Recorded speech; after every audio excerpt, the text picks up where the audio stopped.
Perkembangan teknologi di era modern bergerak sangat cepat dan memberi dampak besar hampir pada semua aspek kehidupan. Dengan berkembangnya teknologi saat ini, pemerintah tentunya meningkatkan kualitas pelayanan publik melalui penerapan sistem informasi administrasi kependudukan atau yang biasa disebut SIAK. Dengan adanya program ini, informasi mengenai data penduduk menjadi lebih cepat. Untuk melihat bagaimana sistem ini berjalan, kami melakukan observasi langsung pada pelayanan administrasi kependudukan di Desa Wiramasra, Kecamatan Bawang, Kabupaten Banjarnegara. Observasi dilakukan untuk mengetahui alur pelayanan, pemanfaatan sistem informasi, serta interaksi antara petugas dan masyarakat. Hasil pengamatan menunjukkan bahwa proses pembuatan identitas penduduk, terutama pada pembuatan EKTP, telah memanfaatkan teknologi informasi dalam penginputan data, verifikasi, dan pengiriman data ke pusat.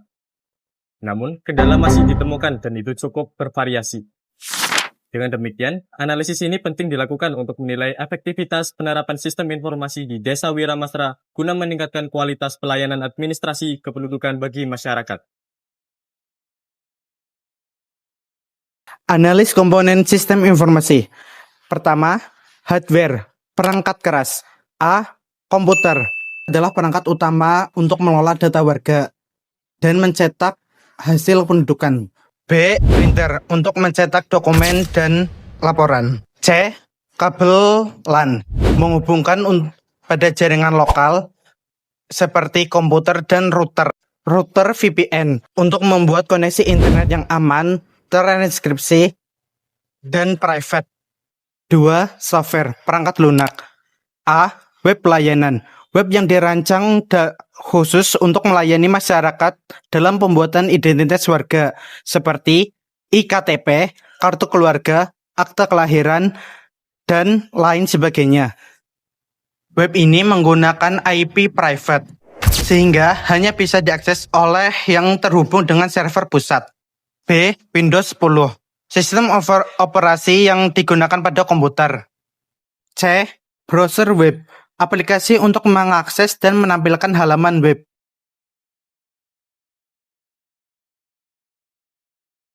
Dalam sebuah sistem pasti ada alurnya. Nah, di sini saya akan menjelaskan alur dalam sistem e-government. Pertama, petugas menerima permohonan dari warga. Warga yang meminta untuk dibuatkan sebuah EKTP akan diterima permohonannya oleh petugas. Yang kedua, warga memberikan kartu identitas sesuai yang diminta oleh petugas.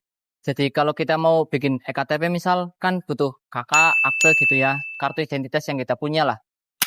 Yang ketiga, petugas menginput data untuk diverifikasi. Data kita diinput untuk diverifikasi ke pusat. Nah, yang selanjutnya, data yang telah diinput akan langsung terkirim ke Dukcapil atau pusat untuk proses pengajuan. Nah, kan udah diverifikasi. Nanti jika pengajuan ditolak, maka ada kesalahan dalam penginputan data. Nah, di sini itu termasuk tahapan yang kritis. Jadi saat menginput data untuk diverifikasi, itu merupakan tahapan yang kritis. Dalam artian kritis itu petugas harus benar-benar teliti dalam menginput data untuk diverifikasi. Nah, kalau misal sudah diterima, maka akan langsung tersedia di database pusat.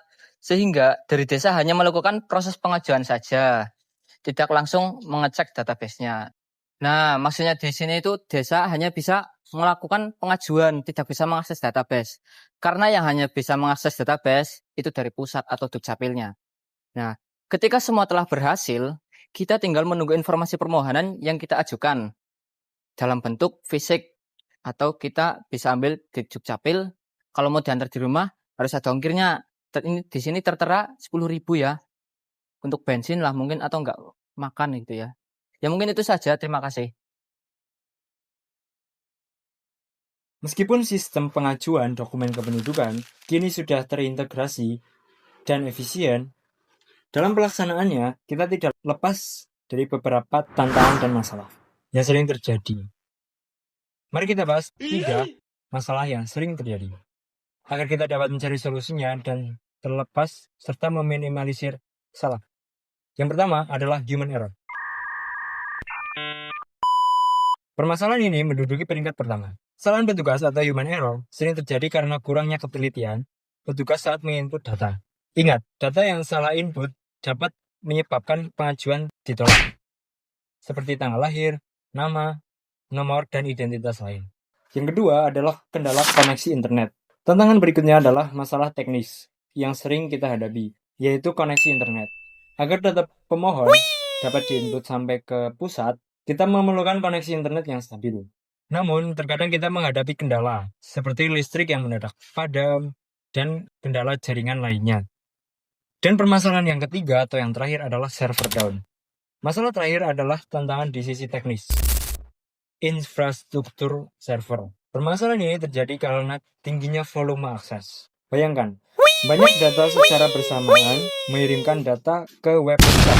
Meskipun ini dirancang menggunakan IP private, yang berarti hanya komputer tertentu yang memiliki satu server dapat mengakses, tapi tidak terlepas dari sebuah kesalahan dan error.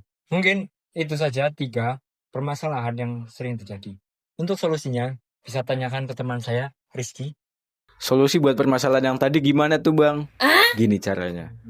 Untuk solusi internet yang lemot ya atau bahkan ngelos, kalian bisa hubungi teknisi terkait ya.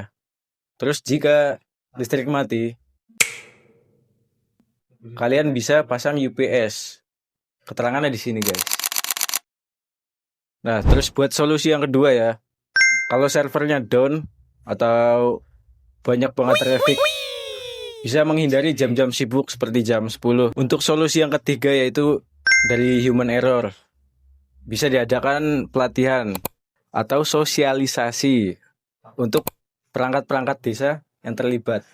Sekian, terima kasih.